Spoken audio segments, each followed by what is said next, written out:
Hello guys, kamusta kayo? Ngayon nandito na tayo sa tuktok ulit ng ating farm. So kung makikita nyo, halos wala kayong makita kundi itong makapal na kugon, damo, baging. Ayan o, ang tataas ng talahib. So ngayon ay pangalawang araw na natin na nag-UUP ng nito. Kahapon nagsimula tayo, ang lakas ng ulan.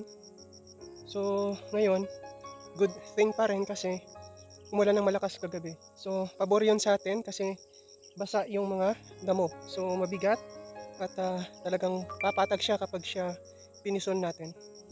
So ngayon, ang gamit nating pison, ito. So yan, tabla yan, na mahabang tabla yan.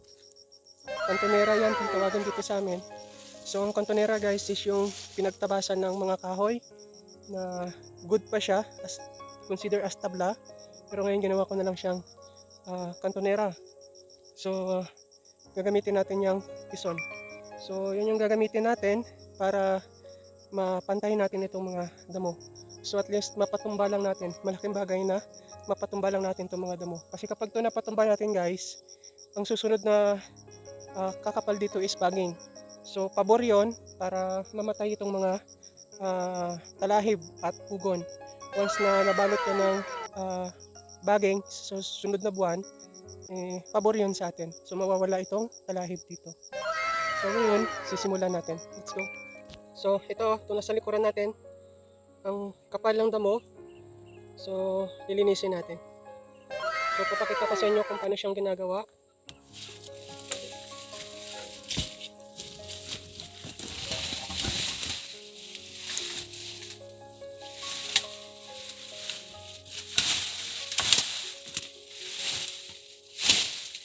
So ito guys.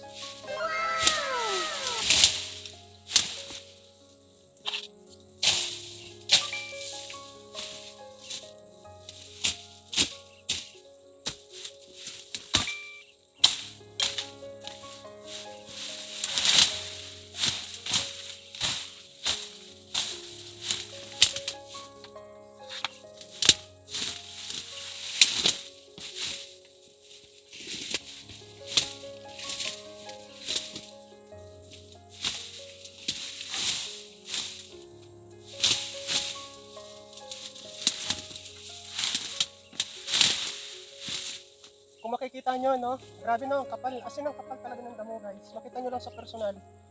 As in. So, kailangan natin ganunin para bumaba talaga yung talahib. Dekada kasi ito guys na nakatingga din tong lupa na to. Walang nag-aasikaso.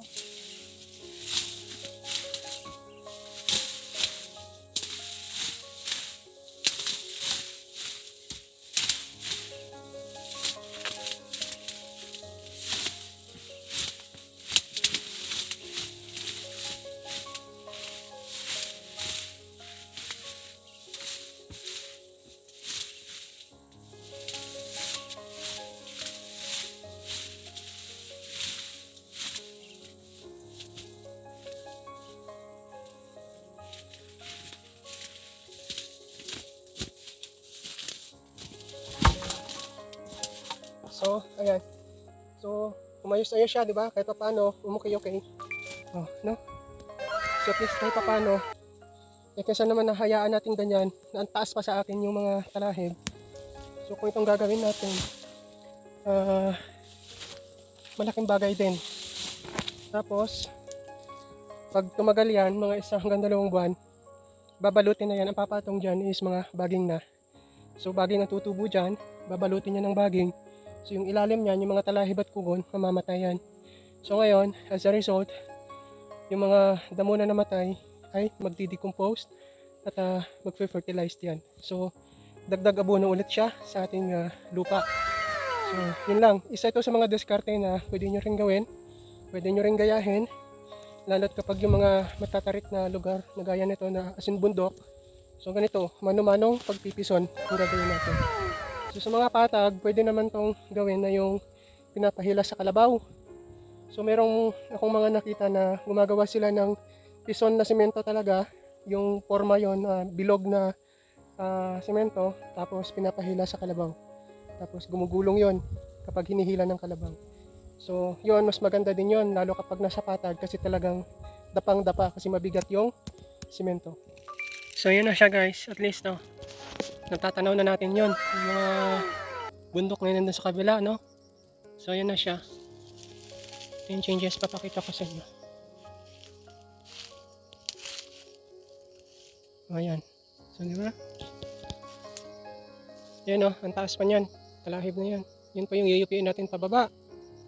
So, yan. So, yun na yung nayupi natin. Nalinis natin. Yan. So, kita naman yung difference, no? Itong taas, hindi pa yan. Ito. So, yun na yung nayupi natin. Yan. Patag na siya, no? So, hanggang dyan. Yan, yuyupiin pa natin yan. Yan.